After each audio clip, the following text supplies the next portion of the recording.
קודם כל, שלום לסגנית יושבת ראש דניס ג'וזף, למנחת הפאנל יונה לייבזון, לחברי הפאנל ולכל האורחים. תודה רבה שבאתם. בשנים האחרונות ובאופן מיוחד מאז פרוץ המלחמה בעזה, אנחנו עדים לעלייה במתח סביב הנושאים של פרוגרסיביות ואנטישמיות. העולם הפרוגרסיבי שתמיד שם לעצמו למטרה לקדם צדק חברתי ושוויון, מתמודד עם אתגרים לא פשוטים. לפעמים בתוך דיונים על מדיניות ועל צדק גלובלי, הקו בין ביקורת לגיטימית לבין אמירות אנטישמיות הופך לדק מאוד. עבור הקהילה היהודית זו תקופה שמעוררת דאגה. אנחנו רואים עלייה במספר אירועים אנטישמיים באירופה, ארצות הברית ובאזורים נוספים. יש יותר דיווחים על פיגועים, תקיפות פיזיות, ונדליזם, תקריות בקמפוסים ועל אווירה כללית של מתח.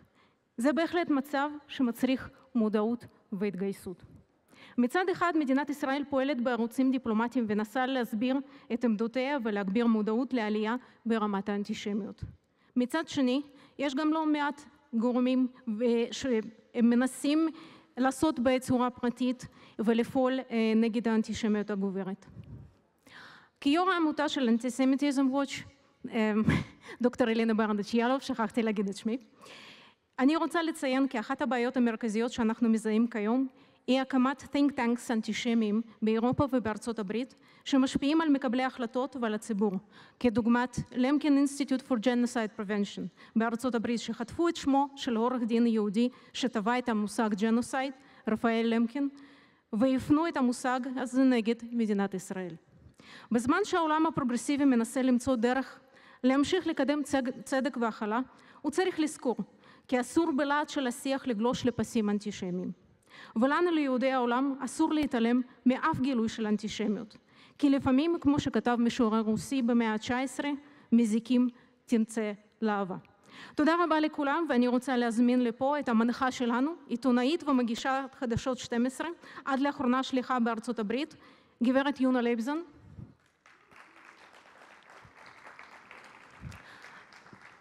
אני גם רוצה להזמין את חברי הפאנל שלנו, וכאן אני אזמין אותם באנגלית, דוקטור שולי רובין שוורץ, the Chancellor of Jewish Theological Seminary of America. Jeremy Libler, President, Zionist Federation of Australia. Professor Michal Bar-Asher Sigal, VP for Global Engagement, Ben Gurion University of the Negev, Senior Fellow at JPPI. Tali Barash Gottlieb, CEO, the Israeli Opera. Thank you very much.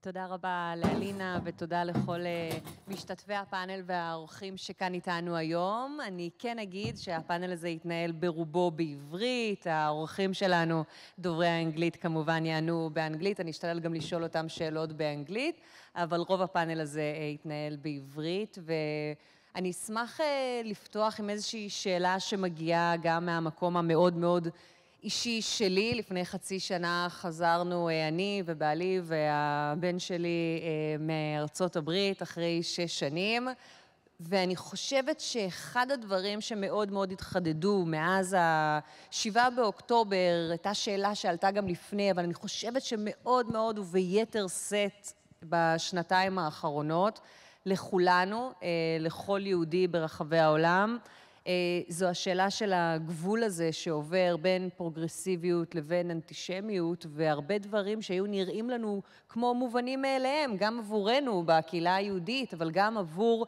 אנשים ברחבי העולם, הפך שוב להיות שאלה. אנחנו בעידן שבו כולם מדברים על זכויות אדם ועל חופש ביטוי, ואיכשהו משהו שהיה כל כך בסיסי עשרות שנים, עבור העם היהודי ויתר העולם, נמצא בסימן שאלה, וזה עצם הזכות של העם היהודי להגדרה עצמית. זה עומד למבחן ומחדד, אני חושבת, את הגבול הדק הזה, שזה בעצם הנושא של הפאנל שלנו, ומה שנעסוק בו, גם ברמת המחשבות והשאלות שזה מעלה, וגם ברמת הדוגמאות שעלו ברחבי העולם, כי אני חושבת שאם נשאל כל אחד ואחד, גם ממשתתפי הכנס כאן, וממי שיושב פה בקהל, לכל אחד תהיה תשובה קצת שונה, איך אפשר לתאר את זה ואיפה עובר הגבול, ואני חושבת שזה גם חלק מהקושי גם עבור העולם וגם עבורנו בסוגיה הזו.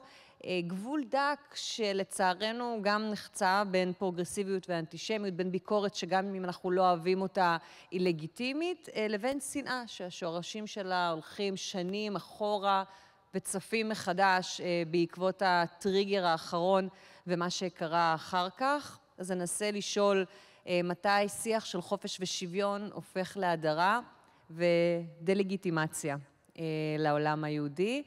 ואני רוצה להתחיל דווקא בשאלה הראשונה, איתך מיכל, כי אני חושבת שיש משהו במרחב הפרוגרסיבי הזה שבו את נמצאת, ואם תוכלי להגיד כמה מילים על התפקיד שלך ואיפה היית ב7 באוקטובר, שבו בעצם הוא קץ ממש בכל העוצמות של הבירור הזה, כל הזמן גם עם עצמך, איפה עובר הגבול ומתי משהו שעד עכשיו יכולת להגיד שזו ביקורת, יכולה לא להסכים איתה, כואבת, קשה על ישראל, כבר חצה איזשהו רף וזה כבר ממש אנטישמיות במלוא מובן המילה. אז שלום, אני מיכל, אני חוקרת תלמוד, אני בוגרת של אוניברסיטת ייל ולמדתי שם במחלקה לדתות, Religious Studies, במחלקות להיסטוריה ומגדר. אני מגיעה ממש, חבריי הטובים ביותר, הם מרצים והם לומדים בוגרי המחלקות האלו.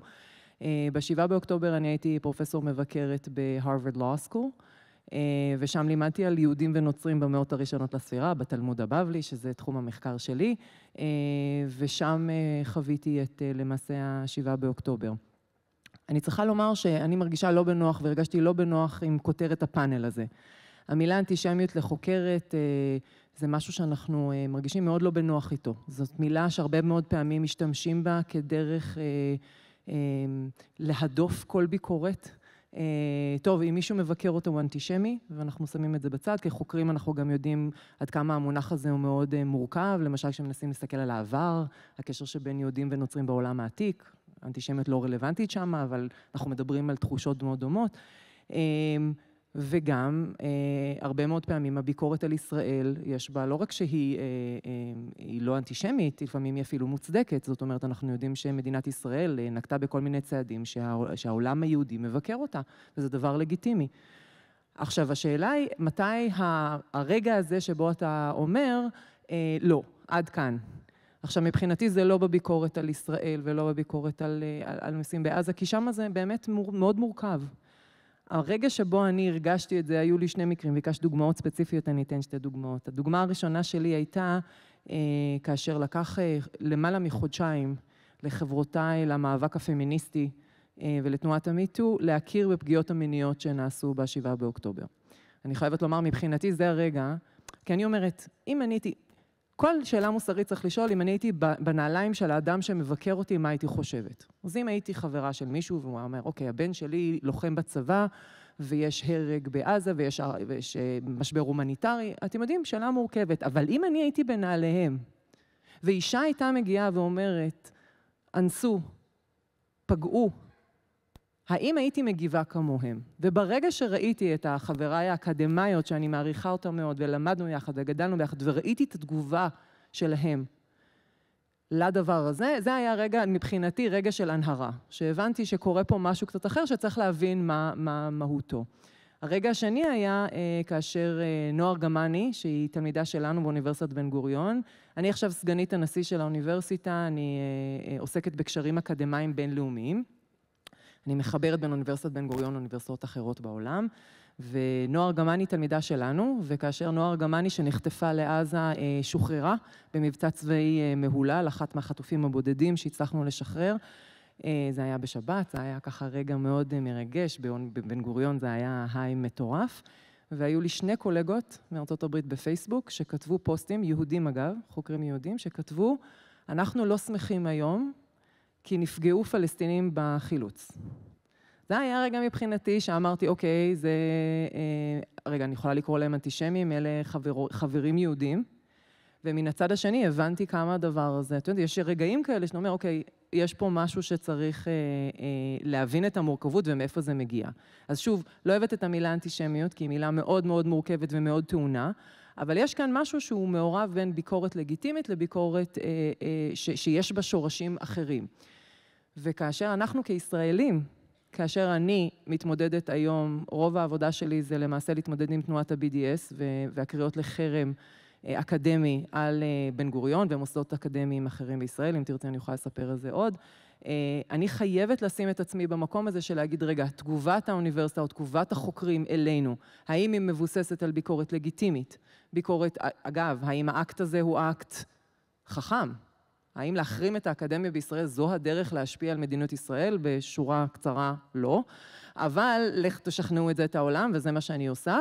אבל מעבר לזה, יש גם את הרגע הזה שבו צריך להגיד, אוקיי, מה מקור הביקורת? האם הוא מוצדק? מאיפה הוא מגיע? ואנחנו כישראלים חייבים לשאול את השאלה הזאת. ולהעמיד את זה מול פרוגרסיבית בעיניי, זאת שאלה מורכבת שצריך לשאול, כי הרבה מאוד פעמים כאשר יהודי בעולם צריך לבחור בין הדעות הליברליות שלו לבין הביקורת שיש לו כלפי ישראל, או כלפי העם היהודי, אני לא רוצה להגיד אנטישמיות, אבל במין משהו ארכאי כזה נגד הקולוניאלייזר וכולי, אז השאלה הזאת של פרוגרסיביות מול אנטישמיות היא בעצם מאממת את העובדה שאתה יכול להיות פרוגרסיבי ולהיות אנטישמי או להיות ביקורתי על ישראל. המתח הזה בין הדברים הוא מורכב ואנחנו צריכים להבין את זה.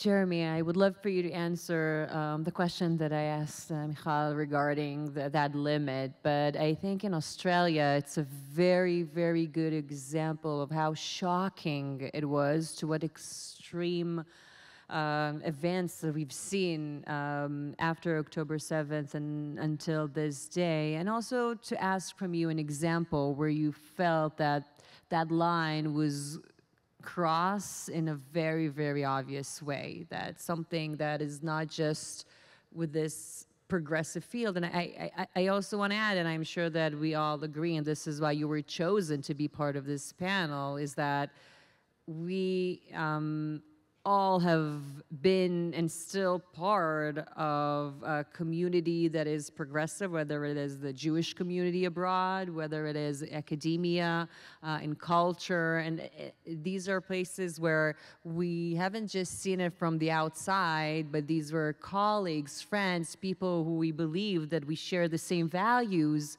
And then October 7th comes and you're just Jewish. Just Zionist. That's all you are.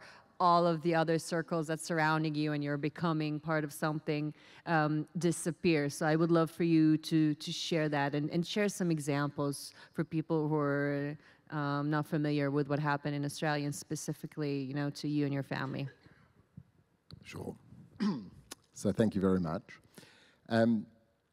Maybe I'll start, before I get to the examples, I have never found it difficult to differentiate.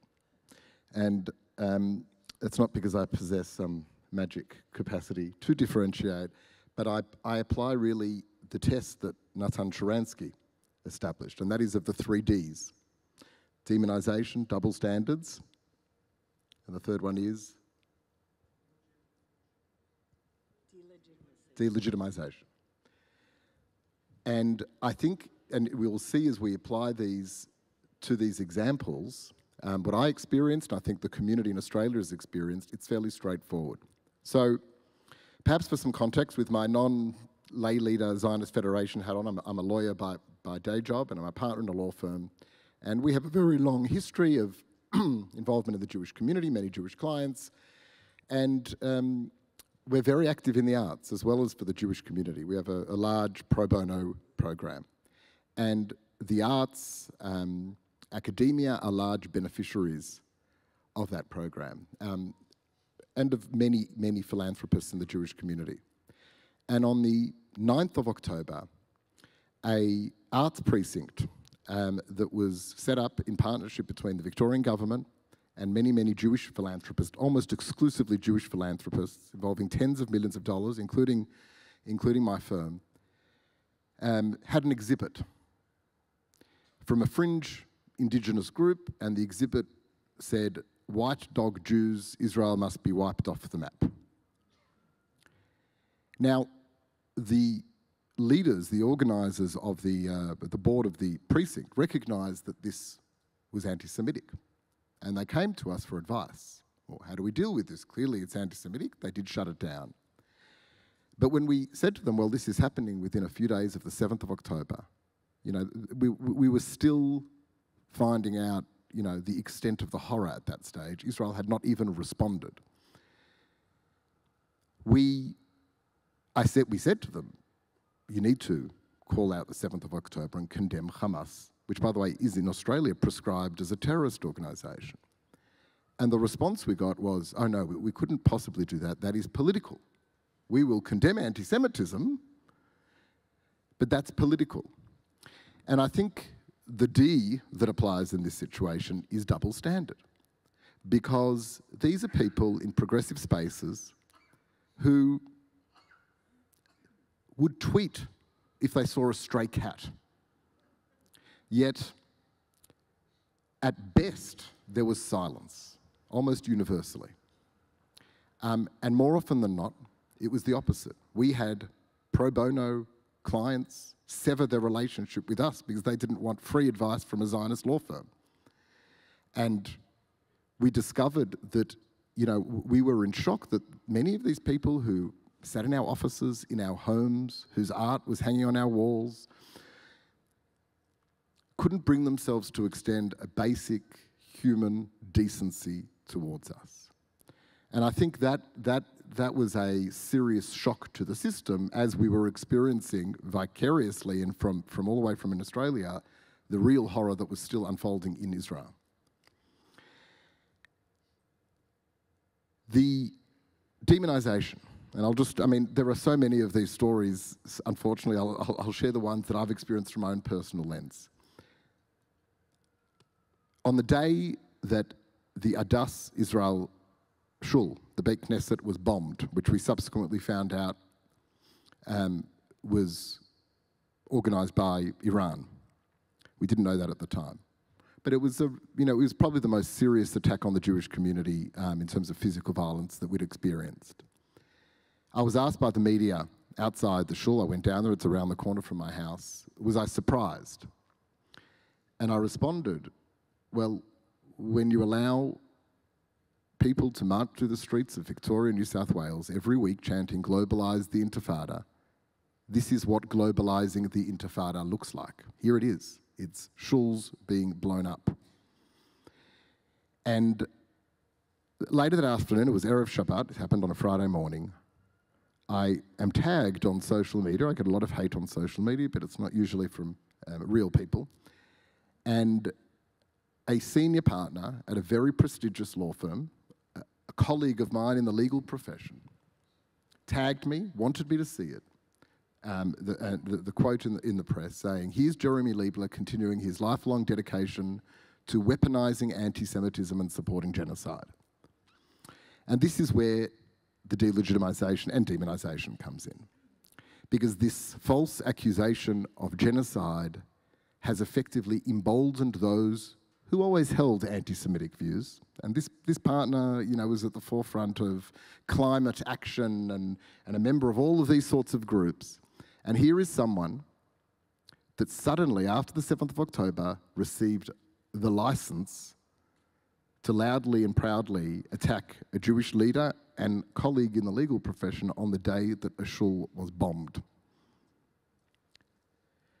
So these are small examples, I think, of what the whole community have experienced. It is virtually impossible to be a Jewish artist at the moment. It's shadow bans. They cannot get invited to be outside of the Jewish community. They will not have any opportunities to perform. And it's affecting philanthropists as well. It's quite bizarre. Artists will not sell their art to a Zionist. Mark Beeson, one of great Australian stories. He passed away after the 7th of October. The Beeson family were one of the largest supporters of the arts in Victoria. The arts would not exist in Victoria if it wasn't for them. After he died, art galleries and artists whose entire careers were built off the back of that family's generosity pulled down eulogies of Mark Beeson because there was a social media campaign that found a photo of him with Ben Gurion, and he was suddenly a Zionist genocider.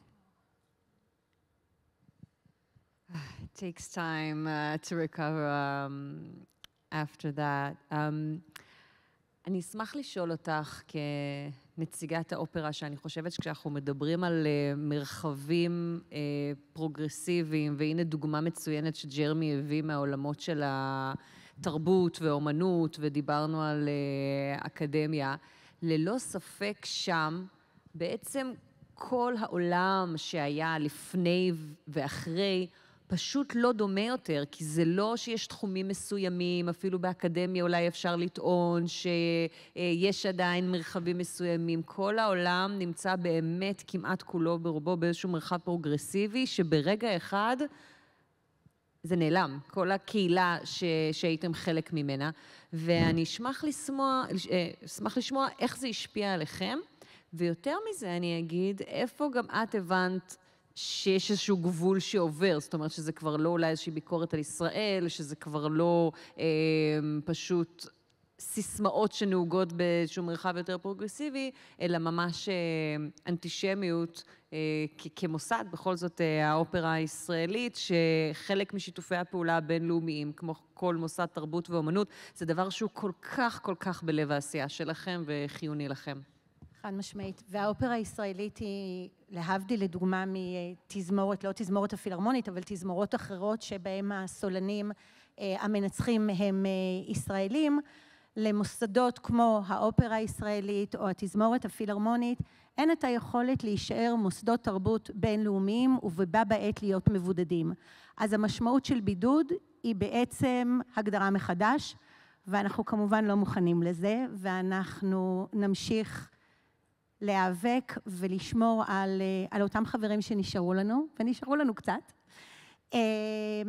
אבל זאת התמודדות משמעותית והתמודדות מפתיעה, וככה תוך כדי זה שהקשבתי, אני נזכרתי במשהו שקרה לי לפני 10 שנים, כשהשתתפתי באיזושהי תוכנית של מכון אספן של מנהיגות במזרח התיכון, אני ועוד ישראלי אחד, וכל היתר היו באמת מכל רחבי האזור שלנו, ואני זוכרת שבערב הפתיחה ישבתי ליד בחור לבנוני שחי בלונדון, שסיפר לי על הקרן הון סיכון בתחום האקלים שיש לו, ואמר לי, אבל את יודעת, כששמעתי שאת ועמיחי מצטרפים לתוכנית, אני חשבתי לא לבוא. אמרתי לו, באמת, למה אתה כל כך שונא את ישראל? הוא אמר לי, מה פתאום? אני מאוד מחבבת את ישראל, ויש לי המון עובדים ישראלים בקרן שלי בלונדון, אבל אני יודע שכשיש המון ישראלים, אז מדובר המון על הקונפליקט בין ישראל למדינות ערב, ואני פשוט חושב שזה בזבוז זמן, כי לאורך שנים ישראל לא תתקיים. ואני זוכרת את השוק הנוראי ואת התחושה שהנה אני נתקלת במשהו שלא נתקלתי בו מעולם, ושגם לא חשבתי שאני אתקל בו אי פעם. ואני חושבת שמאז 7 באוקטובר כולנו חווים בצורה כזאת או אחרת, באופן מתמשך וקשוח מאוד, את הפגישה עם התחושות האלה, עם הרצונות האלה. והאופרה הישראלית נתקלה, ואני לא רוצה, אני רוצה בעצם לקחת צעד אחורה, ולהגיד שאני חושבת שחלק מהתפקיד שלי כמנהלת מוסד תרבות, היא להבחין בין כל יתר המוסדות לבין אותם מוסדות תרבות. ואני חושבת שהמקום של מוסד תרבות והכללים שהיינו רוצים, או שאנחנו צריכים לשאוף שיחולו בהקשרו, הם כללים אחרים, והם כללים שבו גוף תרבות, גוף יוצר, הוא כזה שאמור לשקף בדיוק את אותה מורכבות שאנחנו מדברים, להכיל את הטוב, להכיל את הרע, להכיל את המובן, לאפשר אולי להבין או לאפשר לא להבין את זה שאסור להבין אותו, שאנחנו לא יכולים להכיל אותו, אבל זה בדיוק המקום שלנו, ולכן התחושה שלי היא שהשאלה אם מישהו לא מגיע אלינו מטעמים פרוגרסיביים או אנטישמיים, בעצם המחשבה שלי שזו שאלה שלא צריכה להישאל בהקשר של גוף תרבות, כי אל גוף תרבות צריך להגיע, וצריך להשמיע את הקול, כל קול צריך להישמע. עכשיו, כאשר אדם פרטי מחליט לא מתאים לי, זאת אמירה אחת, וכאשר מוסד תרבות מחליט לא מתאים לי, זאת כמובן אמירה אחרת. עכשיו זה התפרסם בכל העיתונים, שאנחנו חוגגים האופרה הישראלית במסגרת עונת ה-40 שתיפתח בנובמבר, אמורה הייתה לסיים את העונה עם הפקה של טוסקה. אותה הפקה של טוסקה אמורה הייתה להגיע מהרויאל אופרה האוס. לצערנו, קיבלנו מייל שאומר שההחלטה, הבורד, שהוא בורד יהודי דרך אגב, במידה רבה מאוד, החליט לא לשלוח את ההפקה הזו. אני חייבת להגיד שקיימתי איתם שיח, והאמירה הייתה שלא ניתן לשלוח הפקה, צוות למקום שבו הדירקטיבה שלהם צריכה להיות שכאשר אתם נוחתים בבן גוריון, תבדקו איפה המקלט הכי קרוב. זאת הייתה האמירה, ואני חייבת להגיד שאני מבינה אותה במידה מוגבלת, ומה שאני מבינה הרבה יותר, זה את הסיפור שאני מאמינה שהוא הסיפור מאחורי האמירה, וזה שכחודש קודם לכן, במהלך הפקה שהועלתה בלונדון, רקדן, פרילנסר של הרויאל אופרה האוס, בהשתחוויה נופף בדגל פלסטין, והמנהל האומנותי של הרויאל אופרה האוס קפץ על הבמה ותלש לו מהיד את הדגל. אני מבינה, אני יודעת, שכמות ההייט מייל שהוא קיבל הייתה כזאת, שהוא פחד לצאת מהבית. אז אני חושבת שיש כאן המון מורכבות. אני חושבת שיש לי המון כאב על העובדה שהתרבות נגררת לשיח הזה, ובאופן הזה בעצם נמנעת ממנה ליבת זכות הקיום שלה. ועם זאת, אנחנו החלטנו להתמודד עם זה בדרך של להפיק טוסקה משלנו. טוסקה היא אופרה על שלטון סמכותני. יש לנו מה להגיד בנושא על בכלל, מה שקורה בעולם בהקשרים האלה, והנה יש לנו הזדמנות לומר אמירה שבהחלט מתחברת למאה ה-21, ואנחנו נאמר אותה בקול גדול. קשוח.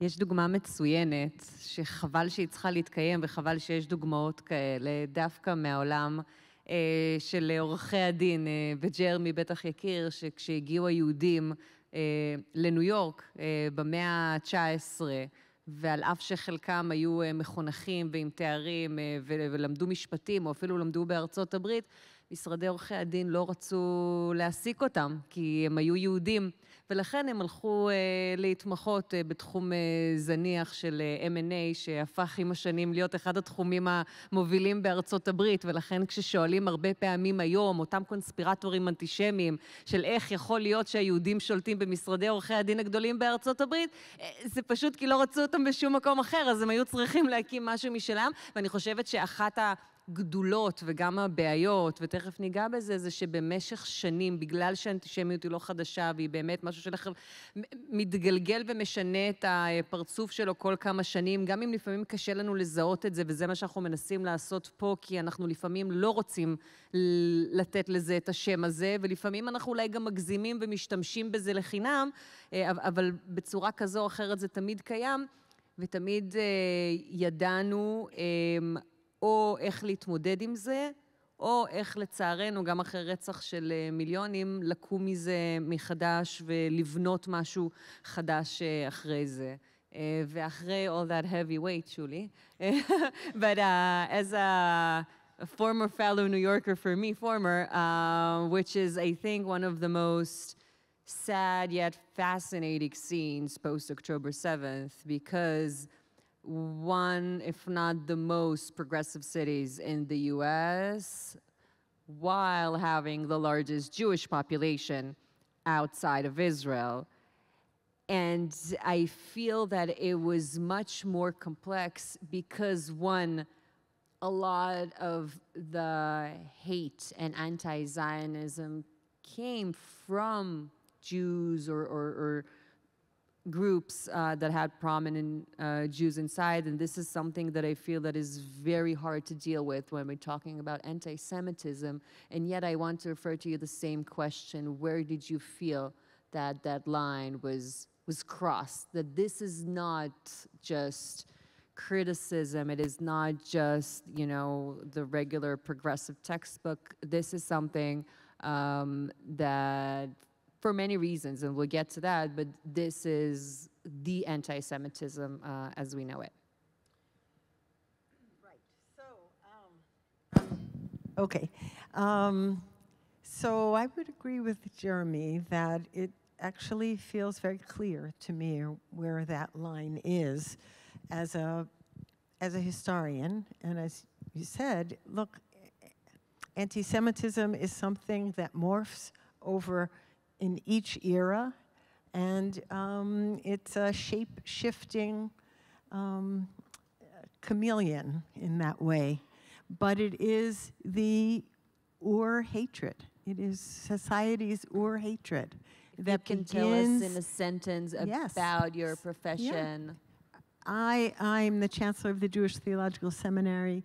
We are a religious institution and an academic institution. We train Jewish professionals, rabbis, cantors, academics, educators, and we have an undergraduate program where our students are earning a degree with us and also at Columbia University. So all our undergrads are on campus during this time.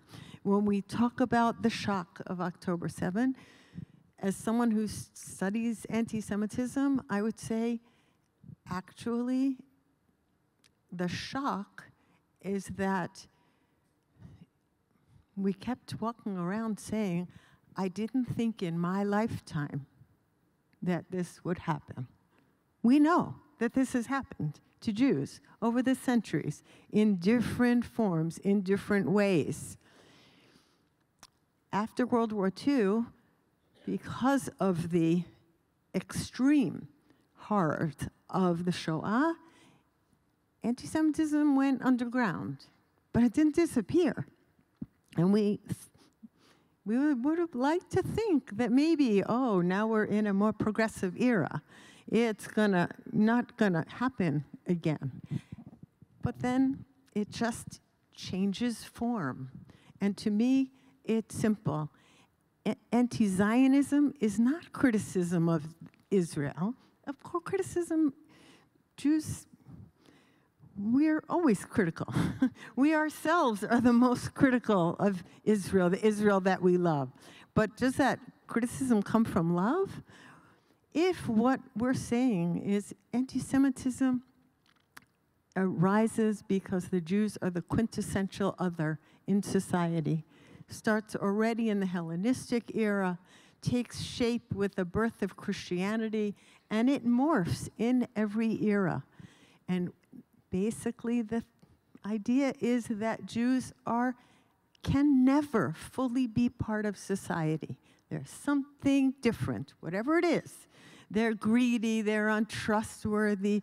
You can name all of the themes, but that is Jews are other. And what is anti-Zionism or anti-Israelism? There's only one country that doesn't deserve to exist. That's anti-Semitism in its most recent form. That is not criticism of Israel.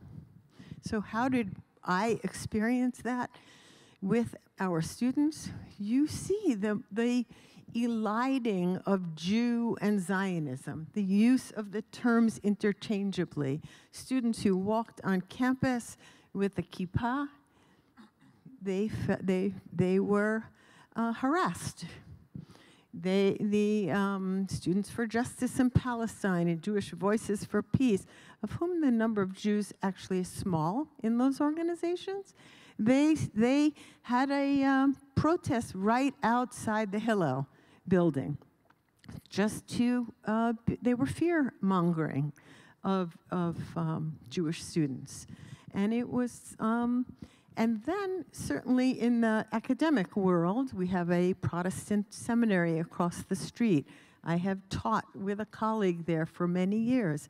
It was very difficult because part of this anti-Zionism is, oh, we can have empathy for the Palestinians, for the Gazans, for the Palestinian right to determination, the right of Jews to self-determination, the empathy, as we would say, you hear crickets, right? Where's that empathy for the sexual abuse, the hostages, everything? And that's where it kind of, the rubber meets the road, we would say. You were talking about something that is the core, I think, of this conflict, where Jews for years aligned themselves within the progressive community because they were a minority and they needed a community that would accept minorities and protect their rights, and they felt like would be the most natural place for them. Today, in a lot of these spaces, you need to choose. You're either a Zionist or a progressive, what more of a Jew you are, which is kind of the core of anti-Semitism, that you need to choose between your Jewish identity and your other identity, whether it's a citizen of a certain country, a member of a certain club, someone who sees themselves in a certain group, and Israel is a big part of being Jewish. Zionism is a very big part of being Jewish. As someone herself who made Aliyah twice, not just 6 months ago, but when I was a year and a half from Lithuania, and there's a lot of things that can be said about former Soviet Union Jews. But I think that one of the core things that now this whole discussion is, it's funny because religion obviously was banned, Judaism, under the rules back then.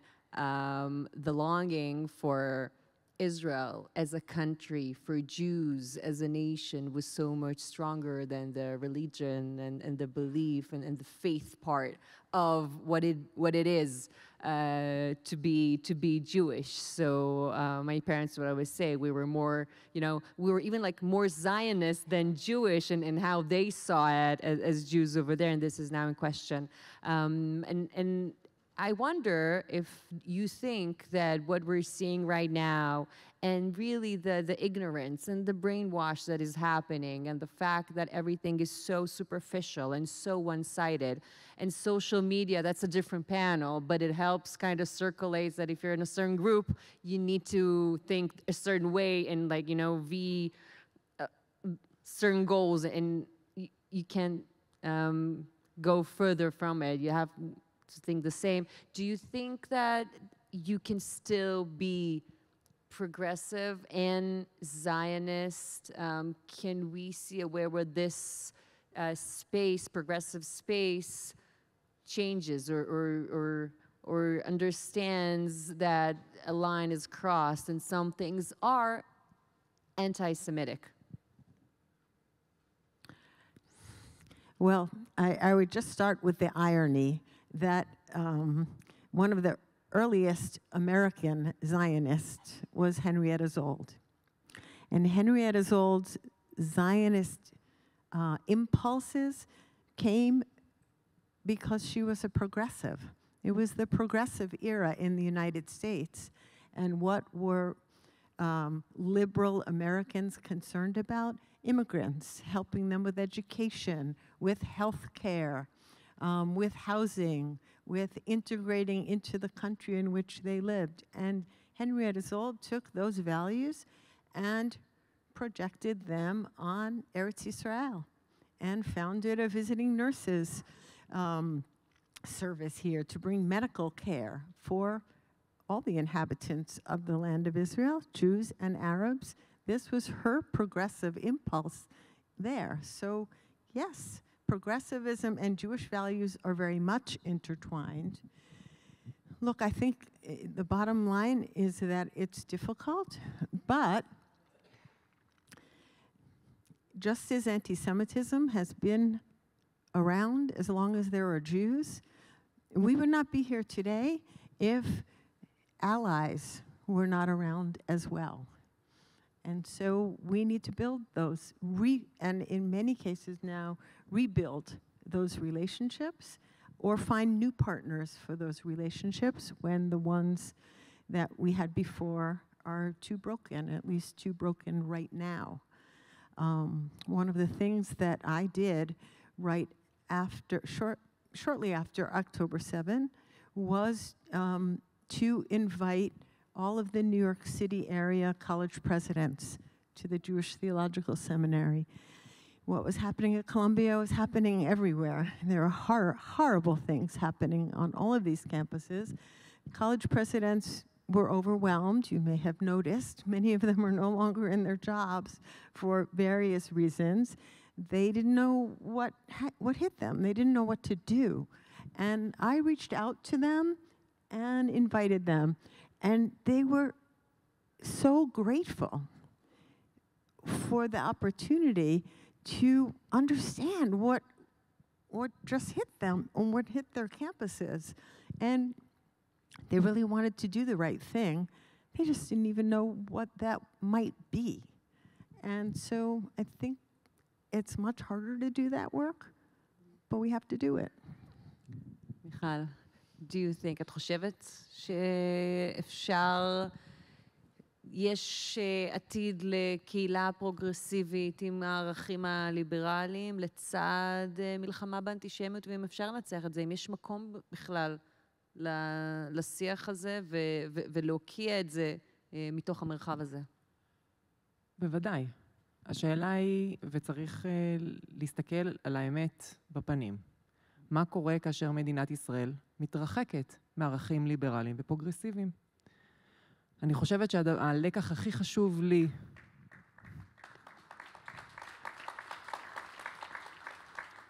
הלקח הכי חשוב לי מאוקטובר 7, אני חושבת שכשהייתי בחול, זה שנסעתי כסגנית נשיא לקנדה, לנסות לעשות קשרים, ונפגשתי עם הקהילה היהודית, ואני זוכרת ששמעתי על יהודים שזרקו חזיז לתוך הגן של הילדים שלהם, והגן היהודי, ואני זוכרת שפתאום זה היכה בי, שאנחנו בישראל כל כך עסוקים באבל שלנו, ובמה שעברנו, ובמלחמה, ובחטופים, והתגייסות חרדים, וביבי, והפיכה משטרית, וזה. ופתאום לא הבנו שבאוקטובר 7 משהו קרה לכל היהודים בעולם, בגלל מה שקרה בישראל.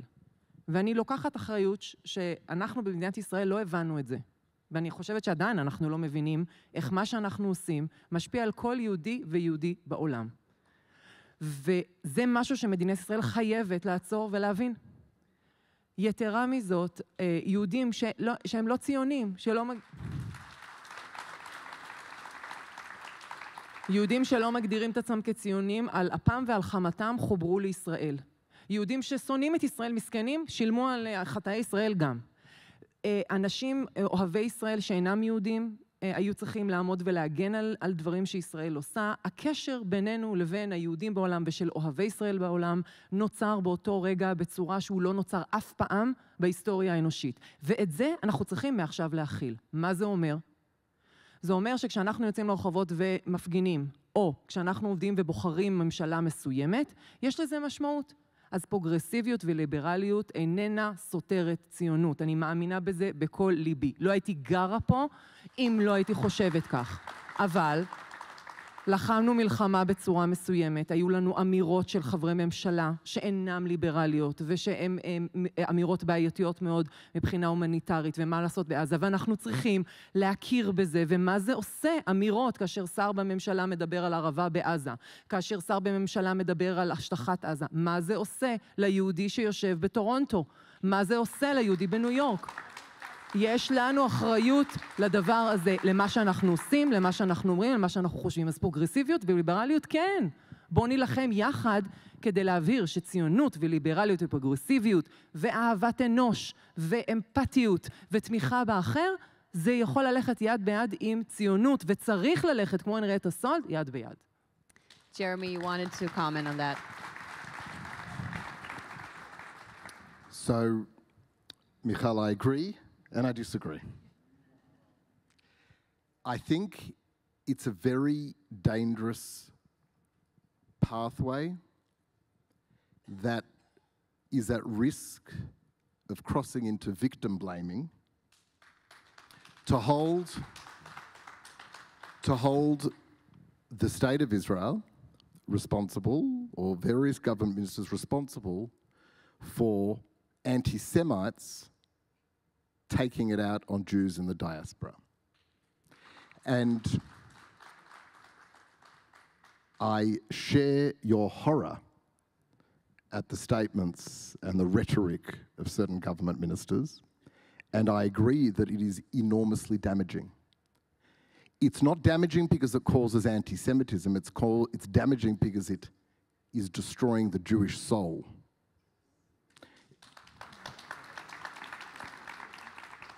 And they are two different things, and that moral distinction, I believe, is very important. Look, in Australia, we have the highest proportion of Holocaust survivors, not as many left, but we had, outside of Israel, anywhere else in the world. We are very different to the United States. We are a post-Holocaust community. It was interesting, something that you said earlier,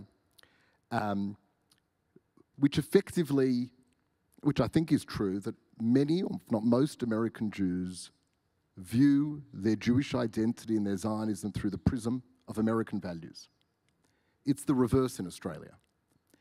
And I think on the 7th of October, in those 48 hours, those 72 hours where there were Israelis were defenseless, where the IDF, the government, did not protect them, diaspora Jews, well, Jews in Australia felt this is what the world would look like for us if we didn't have a state of Israel that could defend itself.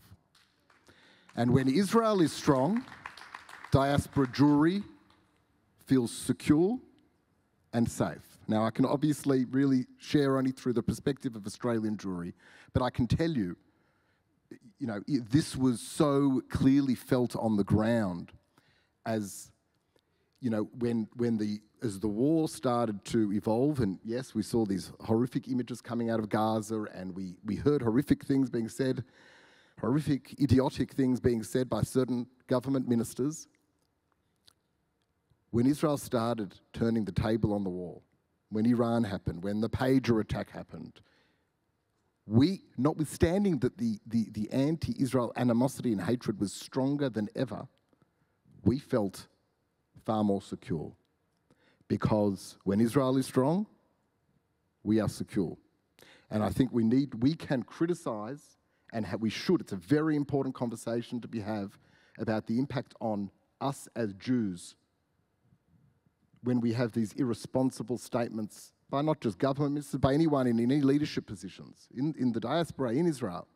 We should have that conversation, but for a different reason. It's different to anti-Semitism. טלי, גם רצית להתייחס לדברים. אני חושבת שדיברנו כאן על מה זה אנטישמיות, אבל הגדרנו פחות את מה זה פרוגרסיביות ומה זה ציונות, ואופרה זה המושב שלי כאן. אז אני רוצה לספר שאחרי ה7 באוקטובר אנחנו העלינו אופרה בפעם השנייה בשם תיאודור, שהיא יוזמה של פילנטרופ מקסיקני, שחי חצי שנה בשנה בישראל, ונוסע כל פעם אחרי צומת הרצליה, וקם בבוקר אחד ואמר בעצם, מה ישראלים יודעים על תיאודור הרצל? מעט מאוד. ומה אני יכול לעשות בנידון? אני יכול להזמין אופרה שתספר את סיפורו של הרצל. והוא הגיע לאופרה הישראלית, לקודמי בתפקיד צח גרנית, ושיטח את הרעיון האולי ביזארי ברגע הראשון, ושנתיים או 3 אחר כך עלתה האופרה תיאודור. והאופרה תיאודור, שבאמת אני לא חושבת שיכולה הייתה להיות מתאימה ממנה להיות הראשונה לעלות לבמה אחרי ה7 באוקטובר, מספרת בעצם את אותו סיפור של אנטישמיות, ואת אותה הבנה פרוגרסיבית, ציונות, המשמעות שלה היא הקמת מדינה שבה חברה שמושתתת על אותם ערכים שהם ערכי מגילת העצמאות. אז אם יש הלימה בין פרוגרסיביות לבין ציונות שמושתתת על ערכי מגילת העצמאות, אני חושבת שיש הלימה יפהפייה ומוחלטת. ואני חושבת שזה מה שאנחנו צריכים להזכיר לעצמנו ולאחרים. זו שאלה פתוחה לכל חברי הפאנל. בעצם, דיברנו הרבה על מה שקרה ועל איך נכון להתמודד עם זה עכשיו ואחרי 7 באוקטובר ואחרי מה שראינו. אבל השאלה שלי זה קצת על איך הגענו לכאן ואיפה טעינו בדרך, אחרים טעו, שזה שוב לוקח אותנו קצת לשאלה של האם זו אותה אנטישמיות שתמיד הייתה ומצאה סיבה להתפרץ החוצה, האם, כמו שראינו במיוחד באקדמיה, היו גורמים שניצלו מאבק מסוים כדי לקשור אותו למאבקים אחרים, ולכן ממש להפוך את זה לחלק מזהות של מי שמשייכים את עצמם לקהילה מסוימת. יכול להיות שזה היה בכלל בלתי נמנע. ואני שואלת, איך הגענו למצב שבו יש כזה חוסר הבנה? כמו שאמר לי מישהו באחת האוניברסיטאות, שמישהו שהוא הרבה שנים וכבר ותיק ואמר, יהודים, ואני אומרת את זה בארצות הברית, כמי שגרה שם, כבר קצת שכחו שהם יהודים, לא במובן של החיבור שלהם בדת, אלא שאתה תמיד תהיה מיעוט. ופתאום אנשים נורא הופתעו, כי אחרי 7 באוקטובר נזכרו פתאום שהם גם מיעוט, ושלפעמים שונאים אותם על מי שהם, על הזרות שלהם. ודיברתם פה כאן גם על העובדה שכולם מרגישים זרים באיזשהו מובן. אבל אני מנסה באמת לחשוב מה השתבש בדרך, בטח במרחבים האלה שאמרנו שיהודים היו חלק כל כך ניכר מאיזשהו מרחב פרוגרסיבי, מאיזושהי קבוצה שראו איזושהי שותפות גורל היסטורית בין הציונות לבין הפרוגרסיביות, לבין מאבקים חברתיים, לבין איזשהו שיח. כאילו, ואם אני אנסח את זה רגע בשאלה, האם זה רק כי הכל נהיה מטומטם? סליחה, אבל זאת האמת. או שבאמת גם היו טעויות בדרך ובאופן שאולי אנחנו התייחסנו לעצמנו. אני חושבת שאני ואת התשובה לזה. אני חושבת שוויתרנו על לימודי מדעי הרוח בחברה שלנו, העולמית. זאת אומרת, לא בישראל, את מדברת... בעולם. אנחנו לא לומדים מורכבות. אנחנו, במדינת ישראל צריך לבחור בין פרנסה בסוף תואר ראשון לבין לא פרנסה, אז לא באים ללמוד, ולא לומדים מורכבות. וכל המערך שלנו, של החשיבה שלנו, הפך להיות מאוד מאוד פשוט. אני רואה פשוט הרבה מאוד... אבל את רואה דווקא במדעי הרוח, באוניברסיטאות עילית, שדווקא שם, אל מול העומק והטקסטבוק המורכבים, כל טיעון שהוא מעבר לדקה בטיקטוק, אי אפשר בכלל להסביר ולהגיע לעומק הזה. בדיוק המשפט הבא שלי, שצריך ללמוד, אבל צריך ללמוד את זה נכון. והמילת המפתח פה היא מורכבות. ראשית, כמעט כל האוניברסיטאות כשעוצרות בהיסטוריה עוברות להיסטוריה מודרנית ושוכחות ללמוד את העבר. יש ממש תופעה מאוד גדולה של ביטול תקנים של היסטוריה עתיקה, ורוצים לעסוק רק בהיסטוריית זהויות והיסטוריה מודרנית וכולי. זה ממש טענות, כי זה מה שהסטודנטים מבקשים ללמוד. כחוקרת תלמוד, אני אומרת לכם, התשובה נמצאת בתלמוד. אני מנסה לשכנע את זה גם את אנשי הטלוויזיה, שכשבאים בכל פאנל צריך להיות חוקר תלמוד. כי היהדות שלנו והמקום שהיא מגיעה, היא מגיעה עם שורשים מאוד עמוקים ומאוד עתיקים, ותמיד היו מאוד מאוד מורכבים. אנחנו חייבים לחזור לשיח מורכב, זה הסיפור. אנחנו ליברלים שחיים במדינה שחיה במלחמה ונאבקת על זכותה, אז אנחנו לא אוטומטית הופכים להיות ימין, זה לא עובד ככה. אפשר להיות שמאל במדינה שנלחמת על קיומה ומפחדת על חייה, ואפשר להיות בחול ולבקר את ישראל ועדיין להיות ציוני. שיח מורכב יכול להיות, ואתה יכול להיות אמריקאי, תומך ישראל, ולבקר, ואתה יכול לשנוא את ישראל ולהיות זאת אומרת, שיח המורכבות חייב לחזור לתמונה. קולוניאליזם זה לא את מילת מפתח, אגב, היא בכלל לא עובד. מי שלמד קולוניאליזם יודע שזה עובד מצוין בארצות הברית, ועובד הרבה פחות טוב באזור המרחב הזה. אבל משום מה, את כל ההיסטוריה הזאת מפילים דווקא עלינו, זאת אומרת, הדו-משמעויות הזאת שג'רמי, שאגב, אני מסכימה עם הרבה ממה שאמרת, אבל אני חושבת שהשיח המורכבות אנחנו חייבים לחזור, וזה המקום שלנו, אגב, של האקדמיים, לרדת ממגדלי השן, להתחיל לחנך ולהסביר איך היסטוריה זה דבר מורכב, ואיך אפשר להסתכל עליה מכמה כיוונים, ולהסביר את המורכבות. זה המקום. אני כבר אפנה רגע לשולי שרוצה להגיב, אבל אני כן רוצה להגיד לפני זה. רגע, אבל כולם הבינו שהם צריכים לבוא ללמוד תלמוד עכשיו באוניברסיטאות, הבנתם את זה? ולצרוך תרבות, אני מוחה. כן.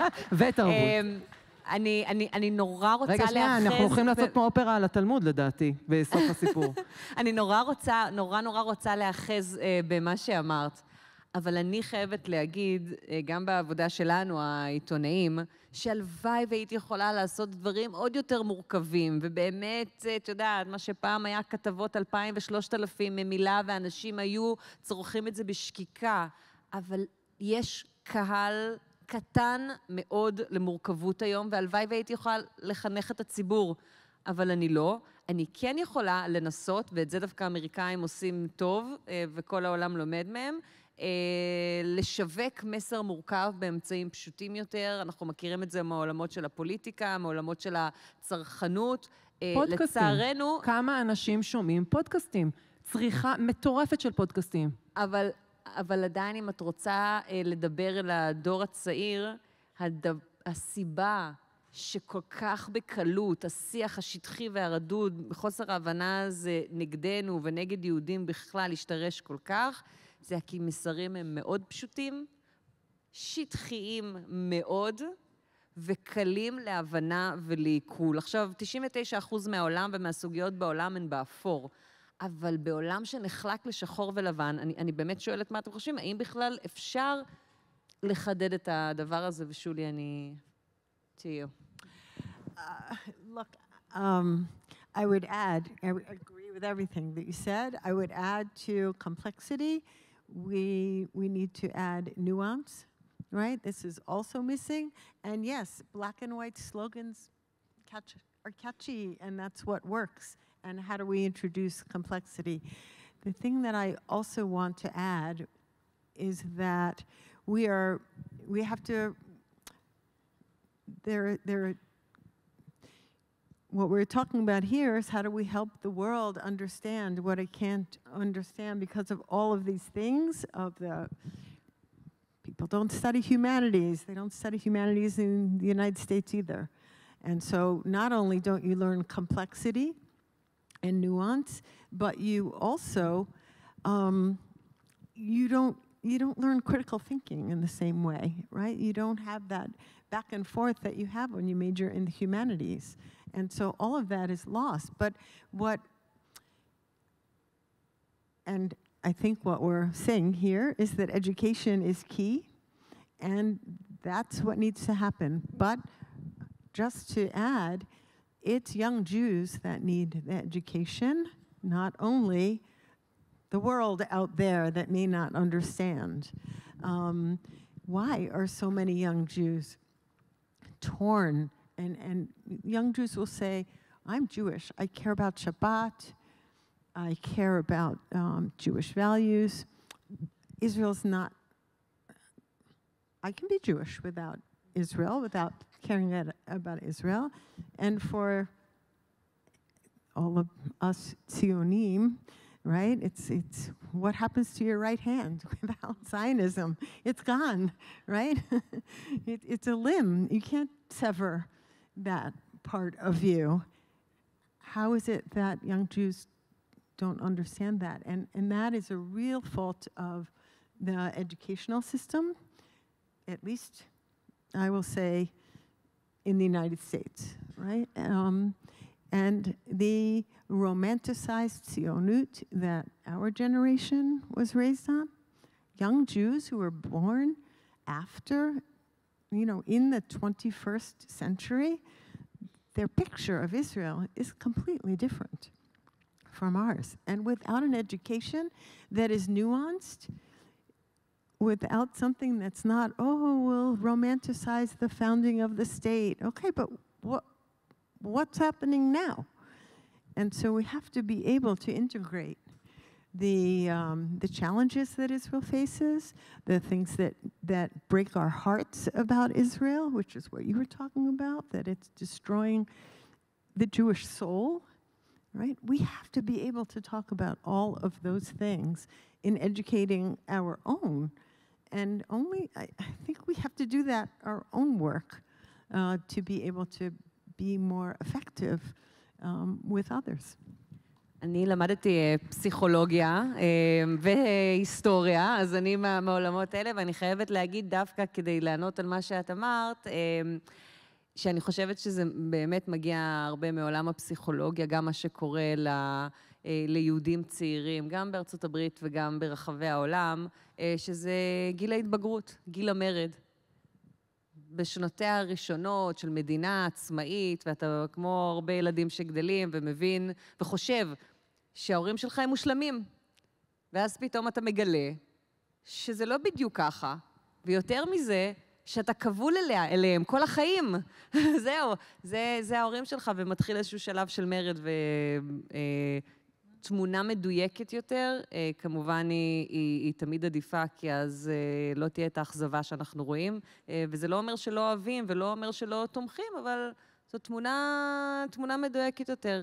אזרחי ארצות הברית הם אמריקנים, והם גאים להיות אמריקנים, והם פטריוטים, כשכל 4 שנים בערך, חצי מהם ממש לא רוצים את מי שמנהיג ואת המדיניות שיש לראש המדינה, וזה עדיין לא אומר שהם פחות אמריקנים לתפיסתם.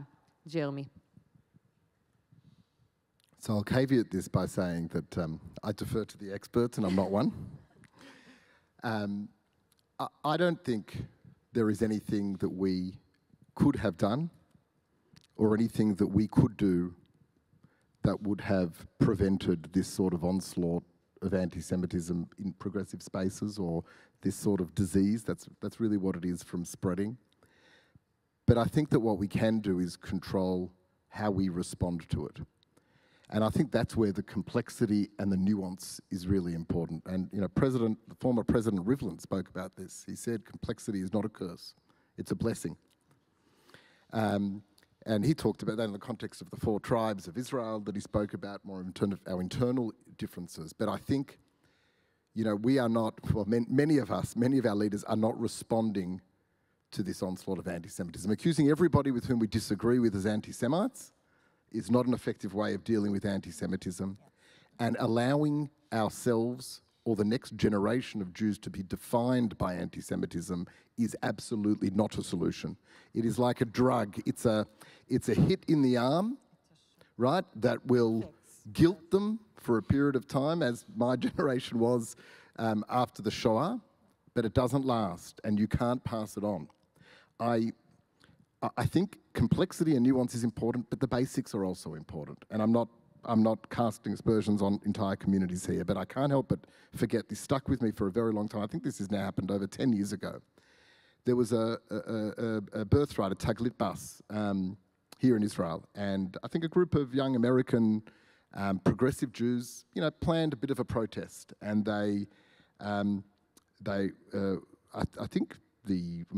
pretty sure it was Taglit anyway. It was a bus, and they were going, I think, to Hebron or near Hebron or something around there, and these group of kids staged this protest, walked off the bus, had arranged some media, and went and did a tour with Breaking the Silence of Hebron. That was it. They weren't near Hebron, but they went and did a tour of Breaking the Silence, a tour of Hebron with Breaking the Silence. And then I saw Haaretz, I think, did a live streamed a panel discussion with these individuals.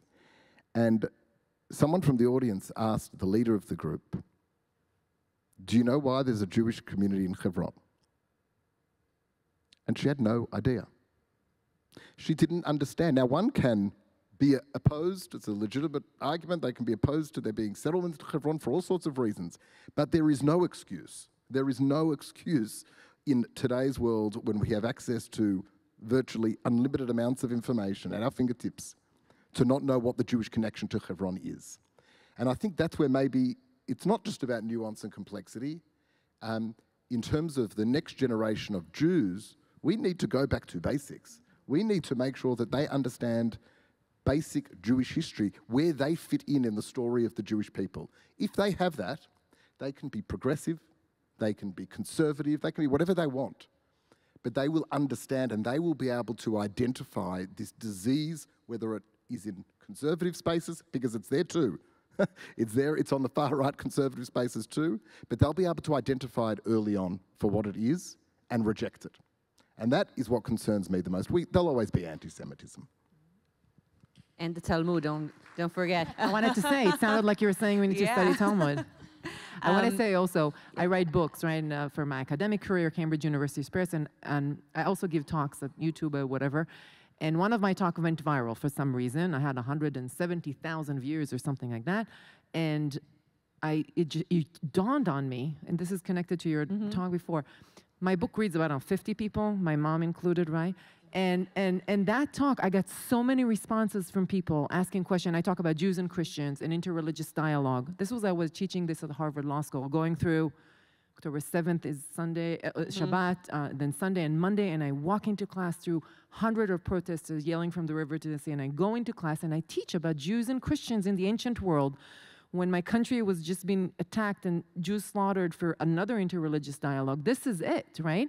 And it just dawned on me that we have to, and I completely agree, be able to transmit a message about interreligious dialogue in 20 minutes for 170,000 people who commented both on my shrill voice and my appearances, as well as the content of my talk, but they did all of that in response that was overwhelming for me. And made me realize, and I think that's what you meant, that we all should study Talmud. Yep. רעיונות מורכבים בצורה נגישה. I want one last question because we have exactly 2 minutes, Julie, but we were talking about it, and we were saying something about how dangerous it is to take Zionism, or I'll say that in Hebrew and then you can comment, לחבר את הציונות ואת המאבק באנטישמיות עם עמדה פוליטית ספציפית ועם מחנה פוליטי מסוים, גם כמדינת ישראל וגם כאנשים שבוחרים להתעלות אולי רק בגורמים מסוימים או בצד מסוים, כי זאת תהיה התשובה לאנטישמיות. אין לנו את הפריבילגיה לעשות את זה לצערנו, כמי שתלויים בכל הממשלות ובכל המפלגות ובכל התמיכה של ציבור כמה שיותר רחב. ושולי, ממש בקצרה, כי באמת, you have like a minute and a half, but I wanted to ask, what we're seeing happening now in New York with Zoran Mamdani and the Jewish support that yeah, I know, the toughest question, and we're running out of time. We can do a whole panel just on that.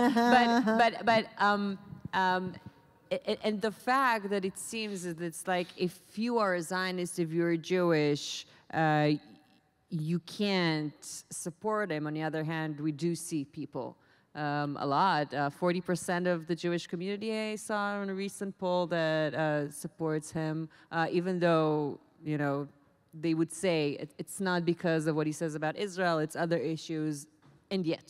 Yeah, and yet. Sure, I mean, it is the need to hold complexity, right? He represents progressive values. He wants to make New York City affordable. Any young person living in New York City, unless their parents already bought their apartment, they're worried about affordability. They would love to have the buses be free.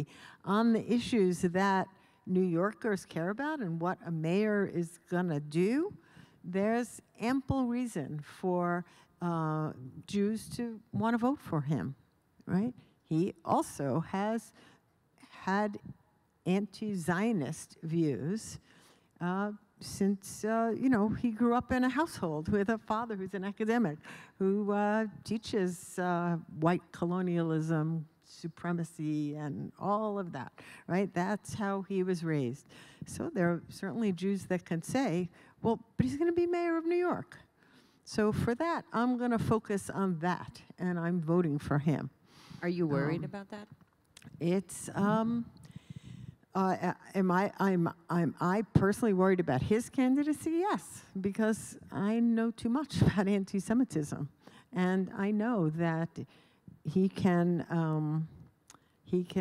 protest forever that he's not an anti-Semite. But as I began and opened with, to feel that Jews have no right to a Jewish state that has already been in existence for 77.5 years. I mean, what does that even mean in this world? He is canceling the state of Israel. As a Jew who knows about our history, I could not vote for him. We wanted to end with something optimistic. But I would just say first, thank you to the participant of this panel. ושבסופו של דבר יש פה 5 יהודים ציונים עם איזה 7 או 8 דעות ביניהם על כל מיני נושאים, כפי שאומרים בבדיחה הידועה, ושהעובדה שכן יש שיח וכן יש אופציה לשנות, וגם, איך אמרה גולדה לביידן בזמנו, אנחנו נצטרך לנצח גם את זה, כי אין לנו אפשרות אחרת. וזו פשוט האמת, ואני חושבת שגם נצליח. תודה רבה לכולם, תודה שהצטרפתם לפאנל.